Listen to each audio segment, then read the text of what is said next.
Sur le bitume parisien, pas de crampons, mais des semelles compensées. Et les ballons ronds arborent ici des teintes très colorées. À des centaines de kilomètres de la ferveur des stades de football en Russie, la Coupe du Monde n'est pourtant jamais loin.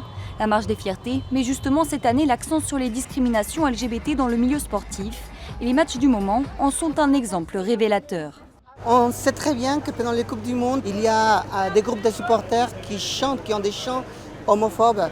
Et notamment, ils chantent un mot en espagnol puto, qui veut dire PD. Dans un pays homophobe, avec des lois répressives envers les personnes LGBT. En tête de cortège, la marraine de cette édition, l'escrimeuse française médaillée aux Jeux Olympiques de 2004, Sarah Danantz. Ouvertement lesbienne, elle a vécu en première ligne la stigmatisation dans le sport de haut niveau. On peut effectivement encore perdre des sponsors, on peut craindre de ne pas être sélectionné, que ce soit un mondial ou une qualif olympique. On peut aussi vivre ses entraînements ou sa vie professionnelle sportive peut devenir vraiment compliquée. Et ce tabou ne touche pas que le sport professionnel, mais également le niveau amateur dès le plus jeune âge. Souvent, quand les enfants font du sport à l'école, ils entendent des insultes ou des trucs tout bêtes comme « on n'est pas des PD », c'est une équipe de tarlouse.